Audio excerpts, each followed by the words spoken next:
E, na sequência, vou passar a palavra ao doutor Cobori, que é representante da Confederação Brasileira de Golfe. Por favor, com a palavra. Obrigado, presidente. Bom dia a todos. Eu agradeço a oportunidade da participação. O presidente Paulo Pacheco, que é da Confederação, me avisou, eu estava até em viagem, para que eu viesse aqui explanar um pouquinho sobre o golfe. É um esporte muito desconhecido, né, do grande público. Ele é muito estigmatizado como um esporte de elite. Então eu vou falar um pouquinho. A minha área não é jurídica, tá? Eu peço desculpas, a minha área é mais economia e finanças.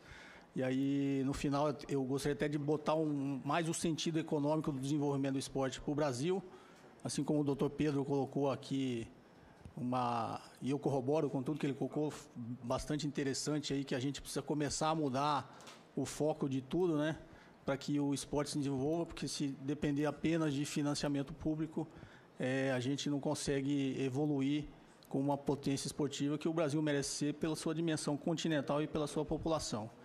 Então, explicar um pouquinho do que é o golfe, e no final eu coloco aí uma sugestão jurídica e depois eu prometo que a diretoria jurídica da CBG ela envia formalmente o que a gente gostaria de pleitear.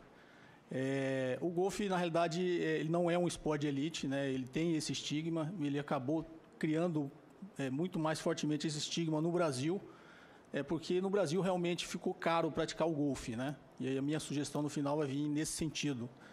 Tem muito pouco praticante, tem muito pouco campo disponível para se praticar o golfe e os equipamentos se tornam muito caros porque não são fabricados no Brasil, são todos importados e todos eles sofrem a tributação do IPI, o que isso triplica o valor desses equipamentos.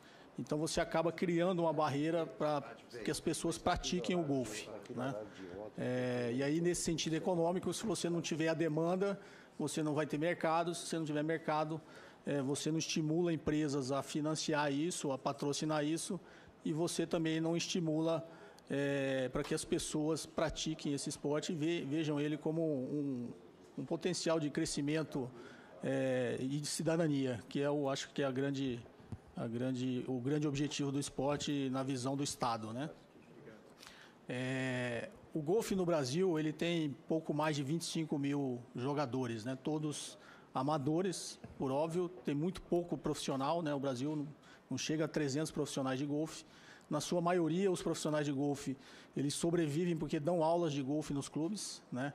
Aqueles que porventura têm capacidade de evoluir no esporte, eles acabam indo para os Estados Unidos, que é o país a maior potência do golfe, os Estados Unidos, a Europa e o Japão, né? Então eles acabam indo para os Estados Unidos, ganham uma bolsa nas universidades americanas e acabam praticando golfe lá.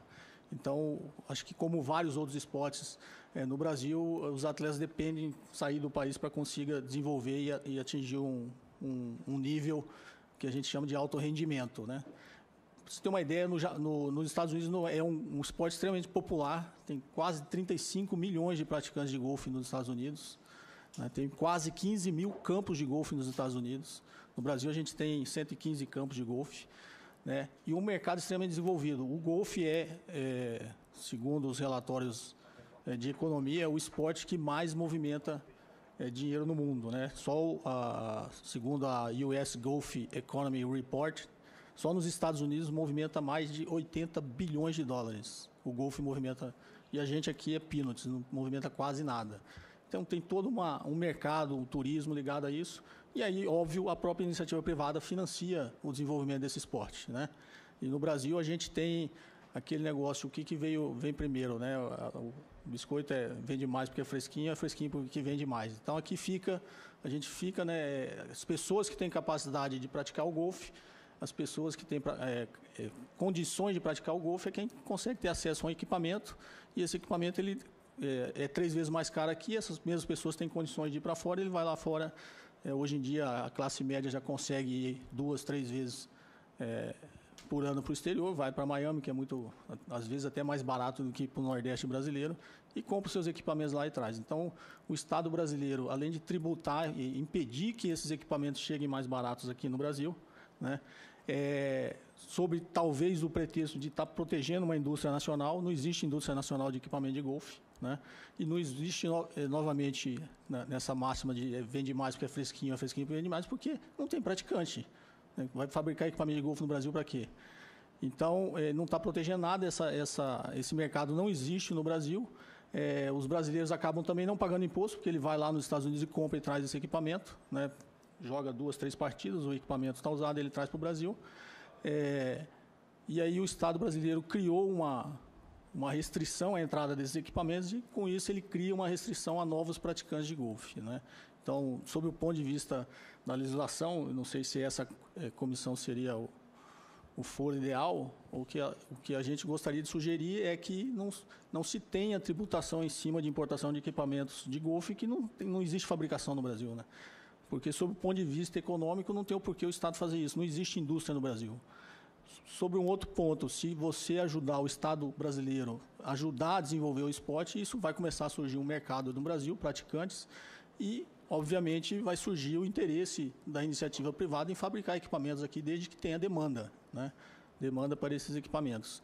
Então, hoje, a estrutura do golfe é basicamente a estrutura tradicional no Brasil, são os clubes associados às federações e as federações ligadas à Confederação Brasileira de Golfe, né? O esporte sobrevive dos seus próprios associados, que pagam uma taxa que a gente chama de handicap, né, para as federações e para a Confederação Brasileira de Golfe, e a confederação e as federações que organizam os torneios, né, na grande maioria torneios amadores, né, patrocinadas por poucas empresas, geralmente empresas ligadas a esse público, esse pequeno público de praticantes, né. Então, as grandes empresas que a gente vê patrocinando todos os esportes não patrocinam o golfe, porque, óbvio, não tem público para ela ali, ela não vai gerar nenhum retorno patrocinando o golfe. Então, poucas empresas se dispõem a patrocinar. O golfe hoje sobrevive basicamente do profissionalismo que foi implantado dentro da Confederação Brasileira de Golfe a partir de 2013, né, na gestão do presidente atual, do Paulo Pacheco, do qual tive o prazer de ser o vice-presidente dele. Hoje não sou mais, hoje eu só presto uma assessoria para a presidência. E por o golfe voltar a ser olímpico, né? Depois de 112 anos, o golfe voltou a ser um esporte olímpico e ficou bastante em evidência. Então, nesse período, teve acesso aos 2% da lei Agnello-Piva, né? Que destina lá os recursos da Loteria Federal para os esportes olímpicos, né? Então, via COB, a gente teve e conseguiu, nesses 2, 3 anos, mandar alguns atletas para torneios internacionais para tentar melhorar o nível deles, né? Então, basicamente, a confederação, pelo que o doutor Pedro explanou agora por último, ela já se antecipou, a Confederação Brasileira de Golfe, ela já se profissionalizou sua diretoria, né? Um dos diretores é um jogador de golfe, é um profissional de golfe, né? Ele não só dava aulas, como ele era um dos melhores jogadores de golfe no Brasil, mas quando a gente olha para o cenário mundial como um todo, o golfe, ele agora nas Olimpíadas, né? Foi muito bom, foi um sucesso, né? Mas o melhor brasileiro ranqueado no mundo, ele está em 380º, 83º lugar. É até difícil de falar esse número, né? Isso porque ele joga lá fora, joga na África do Sul e tem um outro que joga nos Estados Unidos, né? Então, um legado que o golfe olímpico está deixando é o próprio campo, que foi construído com esse objetivo, né? Então, vai ser o primeiro campo público no Brasil. Então, qualquer um pode acessar lá e praticar o seu golfe nesse campo lá no Rio de Janeiro, porque os campos do Brasil são todos privados, por óbvio, né? Você não tem mercado, não tem demanda, você depende dos associados para construir um campo de golfe para que se pratique o esporte, né? E quando você olha para as classes sociais menos privilegiadas, a confederação também, as federações que têm os programas que ajudam a desenvolver, fornecendo aqui no Clube de Golfe de Brasília tem um programa da CBG, né? A Escolinha de Golfe. É um programa que a gente chama de Golfe para a Vida, onde a gente dá um ensino básico do esporte no Centro Esportivo lá de São Sebastião. Faz parte do programa de educação física das escolas, né? Dentre os esportes que eles podem escolher, do GDF, ele pode escolher o golfe e ele pratica um dia na semana naquele ginásio ali de São Sebastião, com equipamentos próprios que foram doados, né? Pelas entidades internacionais, né, pelo próprio a entidade americana e a entidade inglesa, né, doou alguns equipamentos, que é feito para a criança mesmo aprender inicial, e quando eles começam a se desenvolver e gostar do esporte, eles têm acesso ao clube de golfe aqui de Brasília, totalmente gratuito, com aulas do profissional de golfe do clube. Então, são todos programas assim desenvolvidos, coordenados pela confederação e pelos próprios clubes, né? E ajudados pelos associados dos clubes que cedem lá horários do clube para que esse esporte seja desenvolvido pelas pessoas que não podem ter acesso. Mas, essencialmente, o golfe só vai desenvolver sob o ponto de vista econômico, né? O golfe é uma potência mundial sob o ponto de vista de gerar recursos para o país, né? Gerar arrecadação, melhorar a arrecadação e gerar atletas de alto rendimento. Se o Brasil não tiver um número de praticantes, como em qualquer esporte, né? Se não tiver um número, uma base quantitativa muito grande, você não consegue dali selecionar aqueles atletas que vão ser atletas de alto rendimento, né? Então, o Brasil hoje depende muito da confederação e das federações para que isso se desenvolva. Então, o primeiro passo, o campo olímpico, é um bom passo, que é um campo público, mas, economicamente, você tem que gerar demanda, gerar praticante, para que se incentive construções de campos públicos, né? Você vai em Miami, eu joguei num campo lá, você paga $20 para jogar no campo com tudo, com carrinho, você passa, é uma espécie de day use, né, que a gente chama de green fee no golfe. Você passa o dia inteiro jogando golfe com o carrinho, tudo por $20. E é um campo privado. Aí você fala assim, pô, mas muito barato, porque tem demanda, tem muita gente jogando golfe. Aqui em Brasília é caro,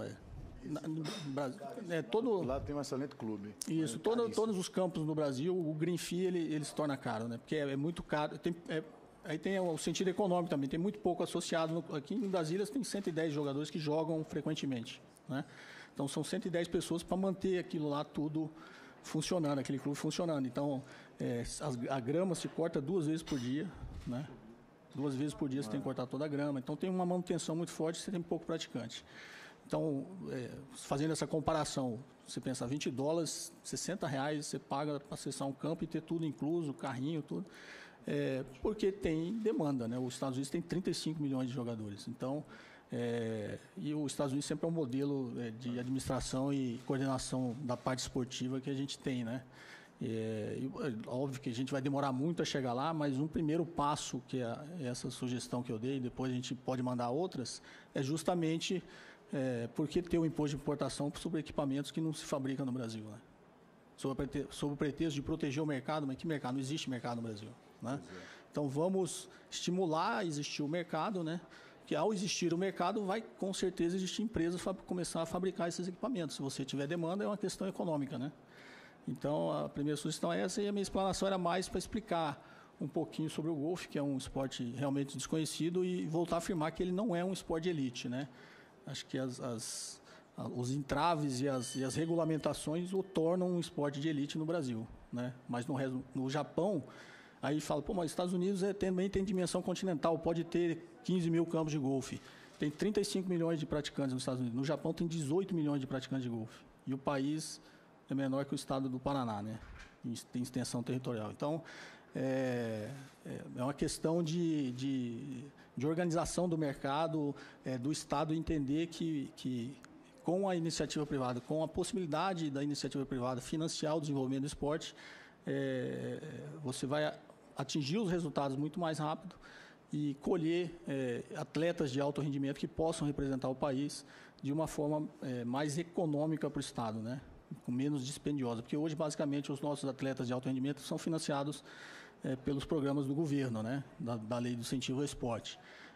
Só que aí, mesmo esse financiamento é difícil porque você também não tem uma base quantitativa grande para ter atletas de alto rendimento, né? Você vai ter que olhar para 100 pessoas para você selecionar um, que se for comparar com o esporte, você tem milhões de praticantes de futebol que não precisam de financiamento público, né? Os atletas de alto rendimento do futebol são financiados pela iniciativa privada, pelo próprio salário, pelo próprio fruto do seu talento, né? Então, basicamente, era isso que eu queria expor. Muito obrigado. Desta feita, passa a palavra ao nobre relator para que faça suas considerações. Vocês se transformaram ou voltaram a ser, esporte olímpico recentemente, senhor Kobori, desculpe. Nós queríamos saber se os mecanismos de financiamento disponíveis pelo Estado brasileiro, pelo governo federal, como o Bolsa Atleta, o senhor acabou de falar que eles são utilizados também, a lei de incentivo, se eles atendem bem essa clientela. Por que eu pergunto isso? boa parte das confederações brasileiras já utilizam do mecanismo da Lei Agnello Piva e desses outros que são diretamente fornecidos via Ministério do Esporte há um bom tempo.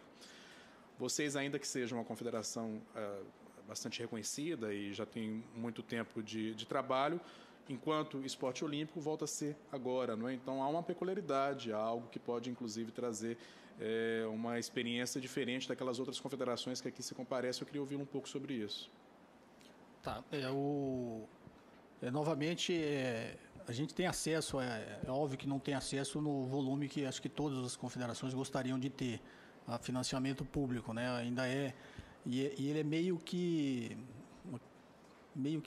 insignificante. O Bolsa Atleta ajuda o atleta, por óbvio, mas ele, no nosso esporte, ele é meio que insignificante, né? A gente tem um estigma no esporte também que só se profissionaliza no Brasil. Acho que vários esportes são assim, né? Pessoas de baixa renda, aquele que vê no esporte uma oportunidade de ascensão social, né? Porque o filho do sócio do clube, a pessoa de classe média, ele tem que estudar, a família quer que ele estude, ele está mirando outra carreira, né? E aquilo acaba não sendo uma prioridade, ele imaginar que ele vai ser um profissional de golfe e ganhar dinheiro com isso, né? O que já é diferente nos Estados Unidos. Lá se ganha muito dinheiro jogando golfe, né? Lá tem quantidades de torneios. Assim, tem torneio nos Estados Unidos todo final de semana. Torneio profissional de golfe e vários, pelo menos um por mês, paga bolsas de $3 milhões para quem ganhar. Então, assim, é porque o mercado é gigantesco, é muito grande e eles chegaram nesse nível, né? No Brasil, os torneios profissionais são feitos pela Confederação Brasileira de Golfe com pouco recurso, com alguns patrocinadores. E a gente tem o CBG Pro Tour, que tem 6 etapas, né? Então, a pessoa, quando atinge um nível que ele quer realmente ganhar dinheiro com isso, ele sai do Brasil, né? Ele vai jogar em outros países que tem torneio todo fim de semana. Aqueles que ficam no Brasil, e aí, em algum momento, ele é beneficiado por algum programa público, ele vai participar dos torneios no Brasil, que pagam bolsas infinitamente inferiores, né?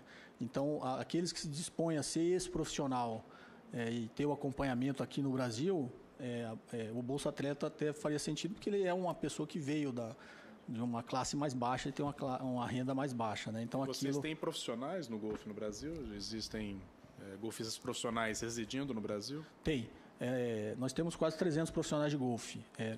Na grande maioria, os profissionais sobrevivem, como tem pouco torneio, dando aulas de golfe, né? Então, se for no Clube de Golfe de Brasília ou qualquer clube no Brasil, aquele profissional que está te dando a aula, o inicial... Como atleta, eles não têm contratos com os clubes, então? Como atletas, não. Entendi. Como atletas, não. Eles são profissionais do ponto de vista da confederação e das federações. Da confederação e das federações. Mas isso não é vinculado a contrato de trabalho. Eles recebem bolsas por eventos, não é isso? Isso, bolsas por eventos e, eventualmente, os clubes os contratam aí como profissionais de golfe para dar aula para os sócios. Como professores e não como atletas. Isso. Né? Entendi. Então, é um modelo, novamente, não nos cabe ficar cobrando. É óbvio que o financiamento público sempre é bom, não ficar cobrando só o financiamento público, que a gente acha... até por uma questão de princípios, que o Estado não vai ter dinheiro nunca para distribuir dinheiro para todo mundo, né? Tem um limite, a gente está vendo isso atualmente, né? Por isso a gente gostaria de ser um pouco mais pragmático, de que o Estado tivesse regulamentações que possibilitassem o financiamento privado, ou uma que a gente considera simples, que é essa do imposto de importação, de que ele não... cria uma trava para o desenvolvimento da demanda no Brasil do golfe, né? Pelo menos inicialmente, enquanto não faz sentido nenhum, né? Ok, obrigado. Obrigado, presidente. Obrigado.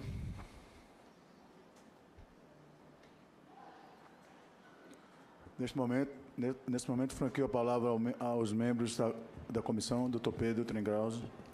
Obrigado, muito obrigado pela apresentação. Também elogiar o seu site, estou vendo aqui, tem demonstração financeira, estatuto, e eu queria perguntar em cima disso.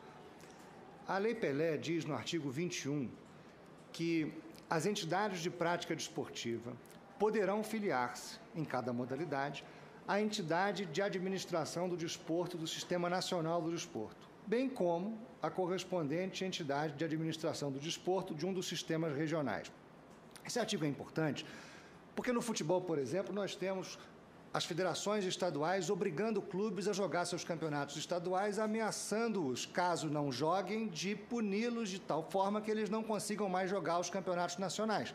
Então, muitos clubes, talvez, se tivessem a opção de não jogar o estadual e continuar jogando o Brasileiro, a Copa do Brasil, a Libertadores, talvez não jogassem o estadual. Nós temos declarações de vários clubes hoje no Brasil nesse sentido, que não gostariam mais de jogar campeonatos deficitários, como são hoje os estaduais. E esse sistema, então, que nem sempre permite que o clube seja filiado diretamente à entidade nacional, o impede de tomar essa atitude, uma vez que, não jogando o campeonato da federação estadual, ele poderia se ver impedido de jogar todos os demais. A Lei Pelé tentou impedir esse tipo de constrangimento ao permitir a filiação direta dos clubes às entidades nacionais.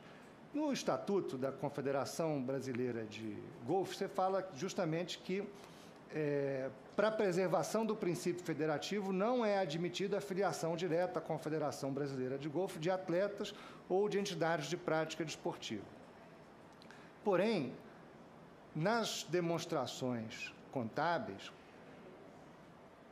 se diz que Minas Gerais é um clube filiado, né? O Morro do Chapéu Golf Clube, filiado diretamente à Confederação. Aliás, é até interessante, porque entre as federações filiadas tem a de São Paulo, a do Rio Grande do Sul, Paraná e Santa Catarina juntos, Bahia, região Centro-Oeste toda junta e região Norte toda junta. Então, como o Rafael falou, né, da Comissão Brasileira de MMA, que o fato às vezes se sobrepõe à norma, a minha pergunta é: existe uma tendência para adequar o Estatuto da Confederação Brasileira de Golfe, permitindo a filiação direta de clubes da maneira que a Lei Pelé hoje já determina? Quer dizer, o fato da Confederação já ter aceitado um clube como filiado direto pode abrir espaço para que haja filiação direta dos clubes todos brasileiros e também, quem sabe, dos atletas que jogam golfe, para que eles participem mais do dia a dia da gestão na Confederação, assim como participam na Liga?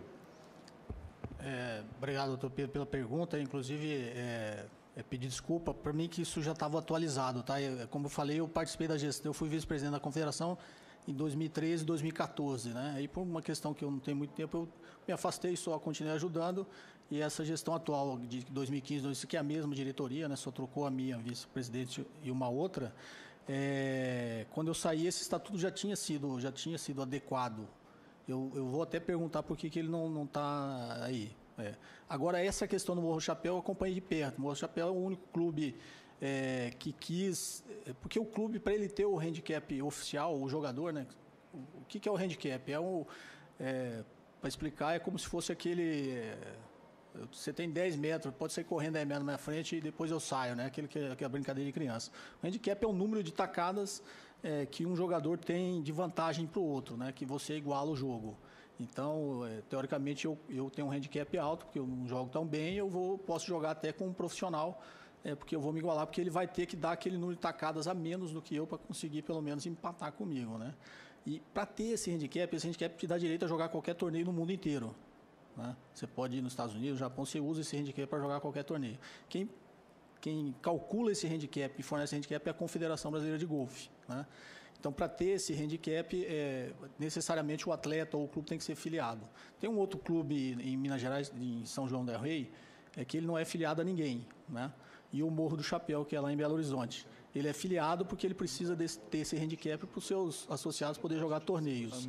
E aí eles também não quiseram se filiar a outra federação e não quiseram formar uma federação em Minas Gerais. Não tinha clube suficiente para ter uma federação. Eles já tentaram, a federação aqui de Brasília, que é a Federação do Centro-Oeste, já tentou filiar eles direto na federação. Eles também não se interessaram e quiseram se filiar direto à Confederação Brasileira de Golfe, que foi permitido.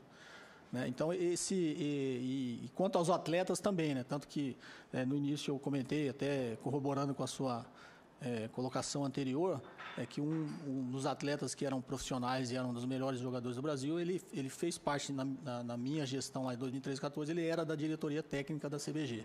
Então, hoje na CBG, esse clube, por exemplo, ele vota nas assembleias todas, vota para aprovar o orçamento anual, participa como todas as outras federações participam e esses atletas filiados também participam? A gente não evoluiu para essa estrutura do atleta votar diretamente, né? Ainda tem aquela estrutura que os associados dos clubes elegem o presidente do clube elege o presidente das federações e os presidentes das federações elegem o presidente da confederação, né? O estatuto tinha sido adequado para permitir isso, mas eu acredito que nesse ponto aí o Morro do Chapéu não tem esse poder de voto dentro da confederação.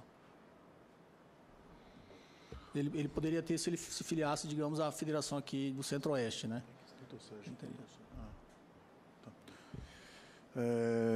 Passo a palavra ao doutor Sérgio Domenici.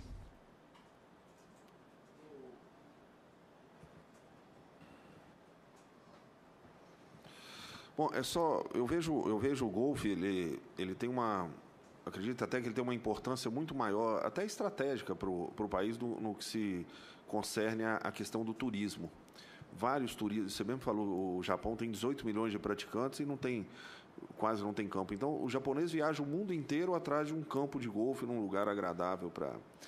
E aí, falando em financiamento, eu não sei se é uma sugestão, ou pelo menos levantar aqui, mas o golfe ele deveria estar atrelado também ao Ministério do Turismo, ou buscar novas fontes, porque isso gera uma receita muito grande para o país. Eu não tenho números aqui, mas já me lembro de ter lido isso em várias ocasiões, do que o turismo, nesse sentido, gera para alguns países, e vários países já entenderam isso e investem nisso também, né? Essa não é uma... Não seria uma preocupação que a Confederação poderia ter e um caminho até para aumentar o número de campos e de praticantes no Brasil? Sim, obrigado pela pergunta. A gente tem bastante contato com o Ministério do Turismo e foi boa a sua pergunta para colocar que realmente o turismo de golfe movimenta muito dinheiro e ele inclusive ajuda a ter praticantes no Brasil, né? Muitos dos campos brasileiros eles são feitos para turista, né? Então você vai nos resorts em Comandatuba, na Costa Sauípe, no Iberostar, todos eles tem Costão do Santinho, todos eles têm campo de golfe e eles foram construídos para receber turista, né? Porque não tem demanda no Brasil para praticar golfe e ter um campo nesses locais, né? Não tem o número de praticantes suficiente para sustentar um campo de golfe. E isso acaba nos ajudando, porque a Federação Baiana de Golfe, que tem poder de voto na CBG, ela essencialmente só existe porque existem os campos para turista na Bahia. E esses campos, até para ter um complemento de renda além dos turistas, eles acabaram aceitando os praticantes locais do estado, né, para que eles jogassem nesse campo, né, pagando uma taxa inferior e conseguissem constituir um clube de golfe, mesmo sem ter o campo, né? Então, a Federação Baiana de Golfe são todos de atletas que jogam em campos que foram construídos pelos resorts, né, para jogar golfe. Tinha vários projetos antes dessa crise econômica de construir campos em Natal, né, em Fortaleza. Fortaleza já tem um belíssimo campo lá, feito para turismo, foi construído pelos portugueses, né? O Iberostar foi construído pelos espanhóis, e eles recebem muito esse pessoal oriundo desses países da Europa para jogar turismo de golfe. Ele vem para o Brasil, óbvio, pelo nosso clima, pelas praias, mas ele vem essencialmente para jogar golfe, né?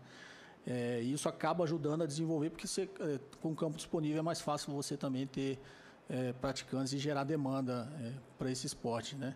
Então, a Confederação tem um contato próximo com o Ministério do Turismo, justamente porque os números que giram em torno do turismo de golfe, eles são também coisas absurdas.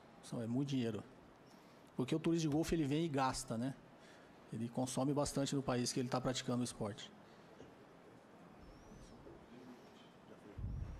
E um dos motivos para ele ir para o país é ter o campo de golfe, né? Porque senão ele nem vai para aquele país, né? Isso, inclusive, a história do campo de golfe de Brasília passa por isso, né? Ele só foi construído aqui por uma exigência dos diplomatas, né? Quando mudou a capital do Rio de Janeiro para Brasília, foi uma exigência dos diplomatas, uma exigência, sim, óbvio, não foi uma imposição, né? Mas eles pediram para que o Juscelino Kubitschek construísse um campo de golfe em Brasília, porque todos eles praticavam golfe no Rio, né? Era o esporte que o estrangeiro vinha ocupar o cargo aqui no Brasil de diplomacia e era o esporte que eles praticavam. Tanto que a grande maioria dos associados do Clube de Golfe do Brasil são diplomatas, né? São das embaixadas. Ok. Doutor José Cobori. Muito obrigado por sua presença, que nos honra.